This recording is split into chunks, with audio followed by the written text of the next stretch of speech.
भाई जो गुरु वचन पे डट के कट गए फंद 84 के। कबीर सागर पद्य भाग में दोहों, चौपाइयों, शब्दों, आरतियों, साखियों में, कविताओं में लिखा है। जहां जहां प्रमाण के लिए वाणी आवश्यक थी वहां वहां वाणियों को लिखकर ग्रंथ की यथार्थता को बनाए रखा है। वाणियों में गूढ़ रहस्य छुपे हैं।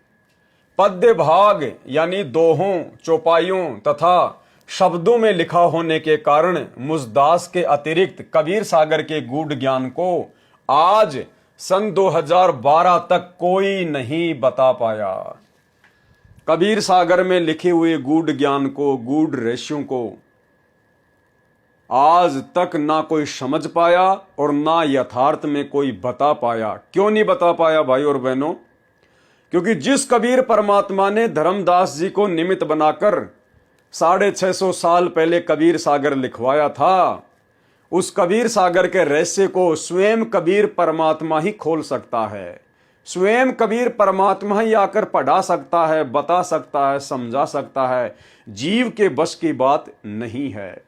तो आज स्वयं धरती पर सतगुरु रामपाल जी के रूप में कबीर परमात्मा प्रकट हैं और उन्होंने कबीर सागर के गूढ़ रहस्यों को समझाया है। इस कबीर सागर का सरलार्थ पुस्तक में उस रहस्य को मक्खन की तरह निकालकर ऊपर रख दिया है। आप जी इस पुस्तक को पढ़कर दांतों तले उंगली दबाओगे। अब उस अनमोल अमृत ज्ञान को आसानी से समझकर ज्ञान की घूंट पीकर जन्म मरण का रोग समाप्त करवाओगे।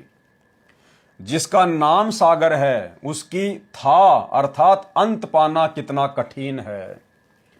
इसी प्रकार परमात्मा के दिए ज्ञान को जानना खाला जी का घर नहीं है। स्पष्ट कर दिया गुरुदेव ने कि कबीर परमात्मा के द्वारा दिए गए ज्ञान को समझना, जानना कोई खाला का घर नहीं है, यानी इतना आसान नहीं है। उसको तो कबीर परमात्मा खुद ही प्रकट होकर समझा सकता है। जब तक परमेश्वर बुद्धि ना खोले तब तक एक पंक्ति का भी यथार्थ वर्णन नहीं किया जा सकता। स्वयं परमेश्वर होने के बावजूद सतगुरु रामपाल जी अपने आप को छुपा रहे हैं। जब तक परमेश्वर बुद्धि ना खोले तब तक एक पंक्ति का भी यथार्थ वर्णन नहीं किया जा सकता।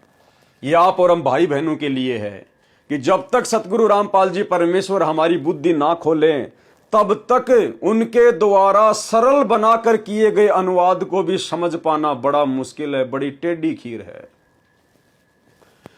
परमेश्वर जी ने अपनी अपरंपार कृपा की है जो कलयुग के प्राणियों पर रहम है। यानी भाई और बहनों, गुरुदेव भगवान ने आज जो विशेष जो रजा की है, जो कृपा की है, कबीर सागर के गूढ़ रहस्यों को सरल करके, सोर्ट करके 650 पेज का एक नया कबीर सागर का जो सरलार्थ बना दिया है, ये हम कलयुग के तुच्छ बुद्धिजीवियों के ऊपर कबीर परमात्मा सतगुरु रामपाल जी भगवान की विशेष मेहर है, विशेष रजा है।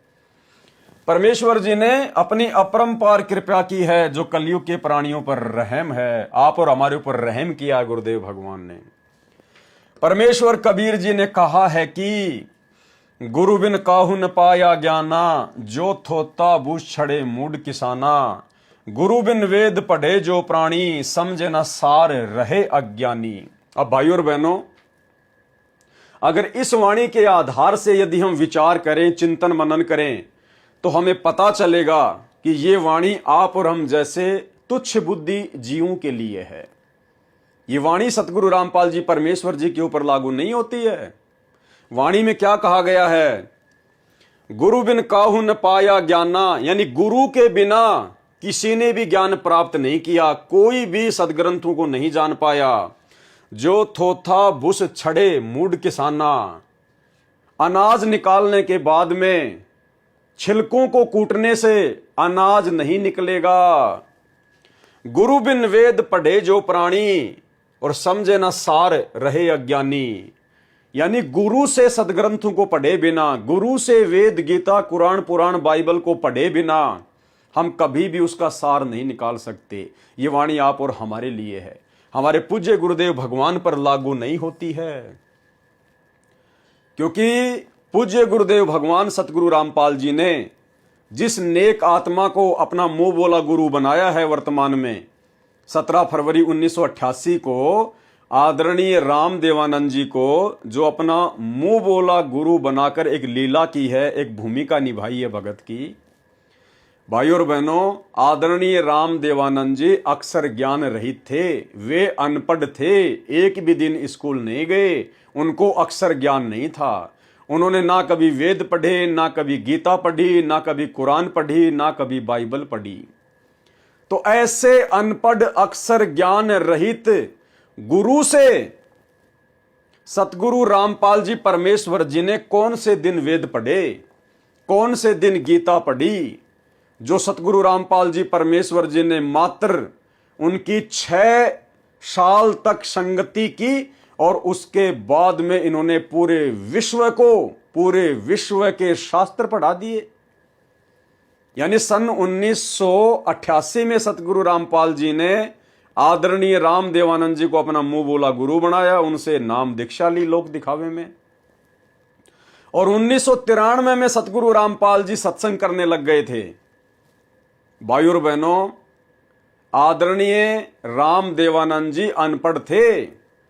संत रामपाल जी ने उनसे ना कभी वेद पढ़े, ना गीता पढ़ी, ना बाइबल, ना कुरान। और वाणी क्या कह रही है? गुरु बिन वेद पढ़े जो प्राणी, समझे न सार रहे अज्ञानी। तो सतगुरु रामपाल जी परमेश्वर जी ने कौन से दिन अपने मुंह बोले गुरु आदरणीय राम देवानंद जी से वेद पढ़े, गीता पढ़ी, कुरान पढ़ी, पुराण पढ़े? कौन से दिन? एक भी दिन नहीं पढ़े। फिर सतगुरु रामपाल जी परमेश्वर जी को पूरे विश्व के धर्मशास्त्रों का इतना ज्ञान कैसे हो गया भाई? क्योंकि वाणी में एक शब्द है भाई और बहनों, अगर आपने ध्यान दिया हो तो, गुरु बिन वेद पढ़े जो प्राणी, ये प्राणी शब्द है। प्राणी यानी जीव। आप और हम है प्राणी, आप और हम है जीव। यदि कोई जीव, यदि कोई मनुष्य गुरु के बिना वेद, गीता, कुरान, पुराण को पढ़कर समझना चाहेगा तो वो जिंदगी में नहीं समझ पाएगा। लेकिन खुद परमात्मा यदि एक प्राणी की भूमिका करे, खुद कबीर भगवान यदि एक जीव की भूमिका करे, एक मनुष्य की भूमिका करे, तो उसके लिए ये वाणी लागू नहीं है।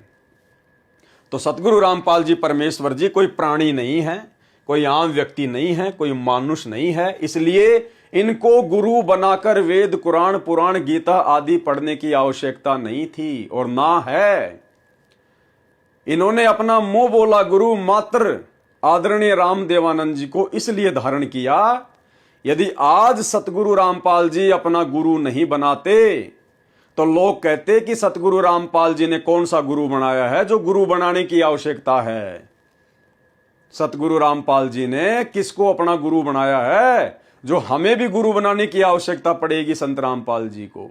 हम आम प्राणियों को भक्ति मार्ग पर लगाने के लिए सतगुरु रामपाल जी परमेश्वर जी ने इस प्रकार की भूमिका की है।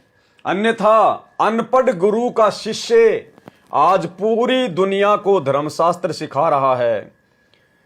ईसाइयों को बाइबल का ज्ञान नहीं, हिंदुओं को वेदों का ज्ञान नहीं, मुसलमानों को कुरान का ज्ञान नहीं, और वो ज्ञान सतगुरु रामपाल जी परमेश्वर जी ने खोल के रख दिया, पहली कक्षा का कायदा बना दिया वेदों को।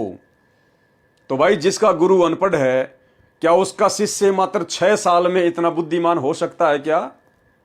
कभी नहीं हो सकता, जिंदगी में नहीं हो सकता। तो सतगुरु रामपाल जी परमेश्वर स्वयं कबीर भगवान है, परमात्मा है, अल्लाहु अकबर है। इन्होंने केवल लोक दिखावे में आदरणीय राम देवानंद जी को अपना मुंह बोला गुरु धारण किया है, अन्यथा इन्हें गुरु बनाने की कोई आवश्यकता नहीं है, क्योंकि सतगुरु रामपाल जी स्वयं जगत गुरु हैं। जगत गुरु, जाति हमारी जगत गुरु, परमेश्वर है पंथ, और गरीब दास लिखित पढ़े मेरा नाम कबीरा कंत। जगत गुरु उसको कहते हैं जो पूरे विश्व का गुरु हो, जिसको पूरे विश्व का ज्ञान हो, मात्र धर्म ग्रंथों का नहीं, हर प्रकार का ज्ञान, उसको कहते हैं जगत गुरु। और जगत गुरु का भाई कोई गुरु नहीं हो सकता, क्योंकि जगत गुरु की भूमिका इस पूरी सृष्टि में खुद कबीर परमात्मा ही निभा सकता है। अन्य जगत गुरु आपको जगह जगह बैठे हुए मिल जाएंगे, वो जगत गुरु नहीं है, वो तो मनमुखी गुरु हैं।